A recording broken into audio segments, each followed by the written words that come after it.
So coming to 10th August రోజున morning 5:30 అలా లేసాను. నేను ఫ్రెష్ అప్ అయ్యాను. ఫ్రెష్ అప్ అవ్వమన్న డాక్టర్ వచ్చేసి వాష్రూమ్ అది చూసుకోమన్నారు. చూసుకున్న తర్వాత ఏం తినొద్దు తాగొద్దు అన్నారు. సో ఏం తినకుండా తాగకుండా అట్లానే ఉన్నానమాట మార్నింగ్ 5:30 to 7 వరకు.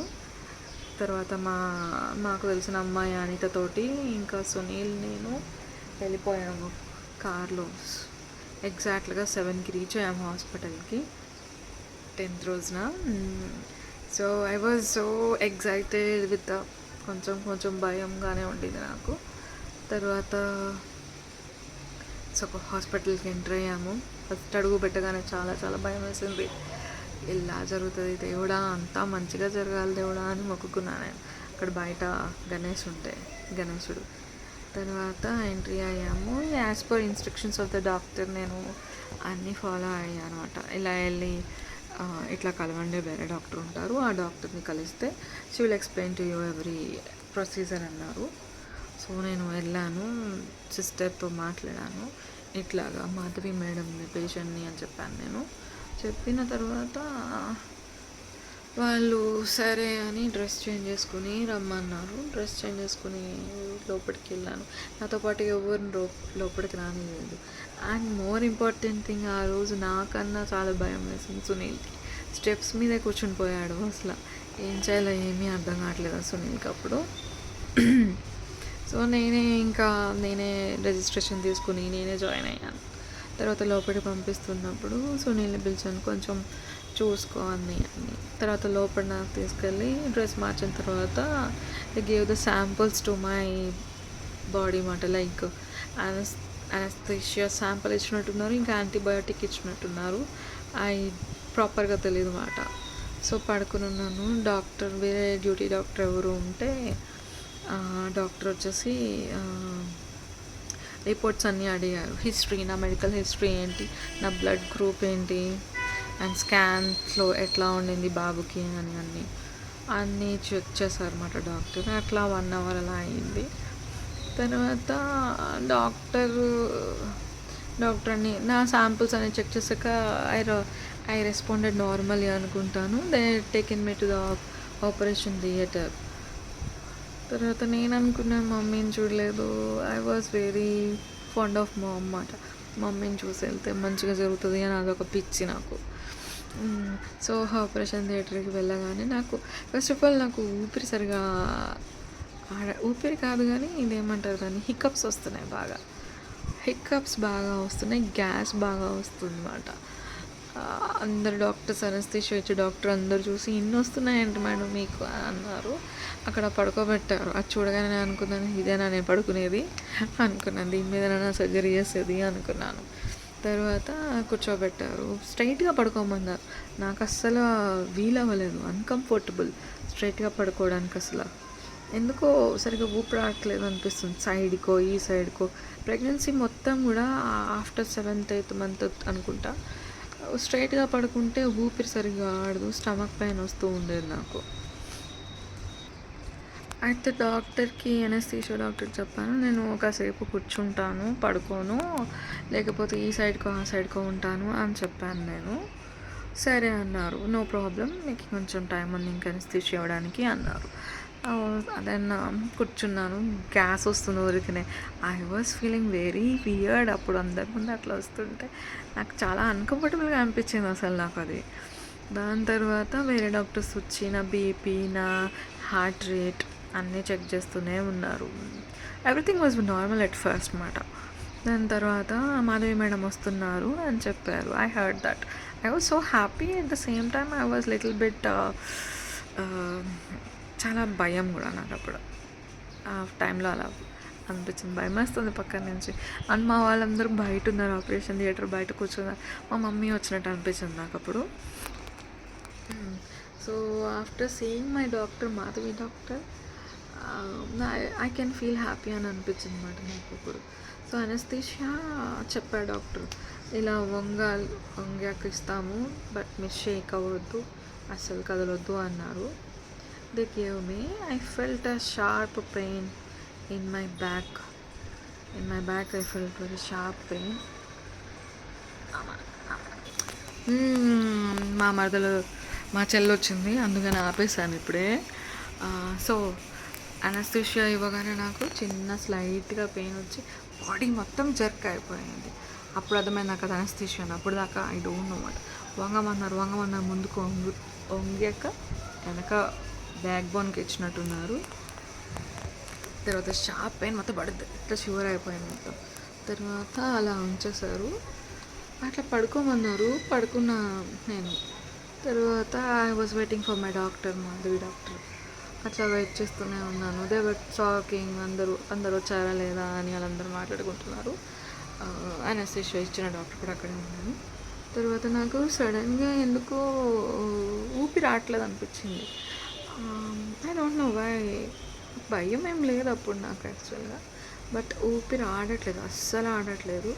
తర్వాత డాక్టర్ అనింది, ఇంకో డ్యూటీ డాక్టర్ వచ్చేసి అనింది, అక్కడే ఉందన్నమాట, అందరూ వచ్చేసి ఆమె అనింది, మీకు బీపీ హై అవుతుంది, కూల్ చేసుకోవడానికి ట్రై చేయండి అన్నారు. హార్ట్ రేట్ కూడా ఎక్కువ అవుతుంది, ఎందుకు అలా అవుతుంది, మీరు టెన్షన్ పడుతున్నట్టున్నారు, అట్లా టెన్షన్ పడద్దు అన్నారు. ఓకే, నేను కూల్ చేసుకోవాలి నా బాడీని అని అనుకుని I was telling to my heart మాట. ఓకే అని. బట్ ఏందో నేను ఊపిరి ఆడట్లేదు, గిలగిల కొట్టేసుకుంటున్నాను ఆ బెడ్ మీద, నాకు ఊపిరి రావట్లేదు, నాకు వాజ్ అనేబుల్ టు బ్రీత్ అని అలా ఇలా కొట్టేసుకుంటున్నాను. ఇంతలో మా మాధవి డాక్టర్ వచ్చారు, ఆమెను చూశాను, హాయ్ అన్నాను అంతకుముందు. దాని తర్వాత ఊపిరి రావట్లేదు అన్నీ చెప్పగానే వాళ్ళు స్టార్ట్ చేసేసారు సర్జరీ, చెప్పకుండా స్టార్ట్ చేసేసారు. బట్ నాకు బ్రీతింగ్ ప్రాబ్లం అని చూసారో ఏమో మరి స్టార్ట్ చేశారు. నేను ఒకటే అనుకున్నా, వాళ్ళు క్లాత్ కట్టారు మధ్యలో నాకు కనిపించకుండా ఉండడానికి, ఏదో లైట్గా కట్టారు అంతే. డాక్టర్ వచ్చేసి కూల్ డౌన్ చేసుకోండి మీ హార్ట్ రేట్ని, మీ బీపీని అన్నారు. సరే అన్నా నేను. దాని తర్వాత కట్ చేయడం స్టార్ట్ చేశారు. అదైతే తెలుస్తుంది అనస్థీషియా. నొక్కి చూసారన్నమాట, నొప్పి వస్తుందా లేదా అని అడిగారు. రావట్లేదు, ఏం నొప్పి ఏం తెలియట్లేదు అని చెప్పాను.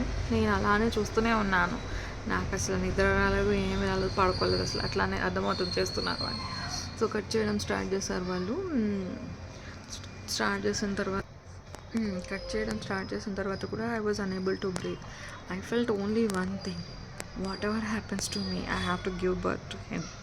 తను బయటకు వచ్చేస్తే చాలు, నాకు ఇంకేం జరిగినా, నేనేమైపోయినా పర్వాలేదు అని అనుకున్నా ఒకటే. సో నేను చూసుకుంటాడు, మమ్మీ చూసుకుంటుంది అన్న హోప్ ఉండేది, అందరూ చూసుకుంటారు అనుకున్నాను. సో ఆ హోప్తోనే ఇంకా అలానే ఉండిపోయాను, బ్రీతింగ్ లేకుండానే అట్లానే ఉన్నాను. కొంచెం సేపు తర్వాత కూల్ అయిపోయింది, బ్రీతింగ్ అందింది, బాగానే ఉండింది. అప్పుడు కొంచెం ప్రాణం కంఫర్టబుల్గా అనిపించింది నాకు. ఇంకా that was really a different feeling, I can't explain to anyone. ఆ ఫీలింగ్ అనుభవించిన వాళ్ళకే తెలుస్తుంది ఆ ఎక్స్పీరియన్స్. నిజంగా కిలకిలా కొట్టేసుకుంటున్నప్పుడు అబ్బా ఏం చేయాలి వీడిని ఎలా రక్షించాలి ఏంటి అని ఇప్పటి నా కోసం అది. తర్వాత వచ్చేసి దాని తర్వాత కొంచెం సేపు అలాగే అన్కంఫర్టబుల్గా ఉన్నాను. సో వాళ్ళు కదిపి తీయడం అది తెలుస్తుంది నాకు, పెయిన్ ఏం లేదు బట్ తెలుస్తుంది. సో అలా స్కిన్ లేయర్స్ కట్ చేసి వాడిని బయటకు తీయగానే అమ్మయ్యా అనిపించింది నాకైతే. వాడు ఏడుపు మొదలెట్టాడు. I was so happy. Tiny little thing came out of my stomach into this world. I was so happy, I cannot explain that thing యాక్చువల్గా. అయితే అమ్మయ్య అయిపోయింది, ఇక నాకేమైనా పర్వాలేదా అనుకున్నాను. తీసుకెళ్ళి వాళ్ళు క్లీనింగ్కి తీసుకెళ్ళారు బేబీని. అప్పుడు నేను ప్రశాంతంగా ఊపిరి పీల్చుకున్న. At that minute I got my breathing back. Okay, whatever happens to me, it's okay for me అనుకున్నా నేను. దెన్ తర్వాత వచ్చేసి కుట్టడం స్టార్ట్ చేశారు. నో బ్లడ్ సక్షన్ పని చేయట్లేదని మాధవి డాక్టర్ అంటుంటే విన్నాను. బ్లడ్ సక్ చేస్తారన్నమాట, ఫేస్ బ్లడ్ మొత్తాన్ని ఒక సక్ మెషిన్లో తీసేస్తున్నారు. ఆ మెషిన్ పని చేయట్లేదు. చెప్పగానే నాకు కంగారు ఏమీ లేదు, అన్నీ బాగానే అవుతాయి అనిపించినాయి. అవుతారులే మంచిగానే, ఏం కాదులే అనుకున్నా. ఏమైనా పర్వాలేదనే ఫీలింగ్ ఫస్ట్ ఆఫ్ ఆల్ అయితే. తర్వాత అది వేరే డాక్టర్ వచ్చి అప్పుడే వచ్చి మంచిగా చేసింది. బ్లడ్ సక్షన్ మెషిన్ కూడా బాగానే పనిచేస్తుందన్నమాట అప్పుడు. బాగానే పనిచేసింది యాక్చువల్గా. It's okay, I was so cool అనుకున్నా. ఓకే అనుకున్నా. తర్వాత అది పనిచేసిన తర్వాత స్టిచ్చింగ్ చేశారు ఇద్దరు కలిసి. దే స్టిచ్చింగ్ చేశారు. అట్లానే వెయిట్ చేస్తూ ఉన్నా. బయట మా old full my mom everybody, Sunil అందరూ వాడి ఏడుపు విని బాగా హ్యాపీగా ఫీల్ అయ్యారంట. I don't know, I don't see that feeling కదా, ఐ డోంట్ నో. బయటకు వచ్చాక వీడు ఏడుపు విని అబ్బా ఎంత క్యూట్గా అనిపించింది అంటే ఐ వాజ్ సో హ్యాపీ యాక్చువల్గా. దాని తర్వాత వచ్చేసి ఇంకా నార్మల్గా నాకు అస్సలు నిద్రపోలేదు త్రూ అవుట్ ద సర్జరీ, కానీ తర్వాత కానీ నాకు నిద్ర రాలేదు, ఏమీ రాలేదు అసలు. ఫస్ట్ ఆపరేషన్ థియేటర్లోంచి అయితే నాకు వినిపించింది my mother everyone was happy with their noise, with his noise and their noise. I can feel that, I felt at that time. సో అందరూ హ్యాపీగా ఉన్నాము. తమ్ముడు పప్పి గాడు మమ్మీ తర్వాత వచ్చారు, గుడికి వెళ్ళి వచ్చారంట. సో హ్యాపీ దానికి కూడా నేను. సునీల్, సందీప్, అనిత వీళ్ళందరూ ఆపరేషన్ థియేటర్ బయట ఉన్నారు. పిల్లాడు విన్నాక, ఆ పిల్లాడు సౌండ్ విన్నాక దే వర్ హ్యాపీ. చూసారంట, వెంటిలేటర్లో పెడితే చూసారంట వాళ్ళు. నేను చూడలేదు. I was very eager to see his face, ఎట్లా ఉంది, ఎలా ఉన్నాడు అని. నేను చాలా ఈగర్గా ఉన్నాను ఎలా ఉందని చూడాలి అని. దాని తర్వాత స్టిచ్చింగ్ చేసిన తర్వాత మెల్లగా నన్ను తీసుకెళ్ళి ఐసీయూలో పెట్టారు. ఒక 1/2 hour అలాగా పడుకోబెట్టారు. దీనికన్నా ముందు థియేటర్కి వెళ్ళే ముందు సునీల్ రిపోర్ట్స్ అన్నీ చెక్ చేసిన తర్వాత నాకు ఏడుపు వచ్చేసింది. నాకు భయం వస్తుంది సునీల్ అన్నాను. సునీల్ కూడా ఏడ్చాడు లైట్గా. నాకేమైనా అయితే నువ్వు చూసుకోవాలి అని చెప్పాను అన్నమాట. సో అదే ప్లేస్లో నేను వెళ్ళి అక్కడ అమ్మయ్య అనుకుంటూ చూసాను అనమాట. ఎవ్రీథింగ్ వాజ్ నార్మల్, అంతా బాగా జరిగింది. ఐ రియల్లీ థ్యాంక్ గాడ్ అనిపించింది నాకైతే.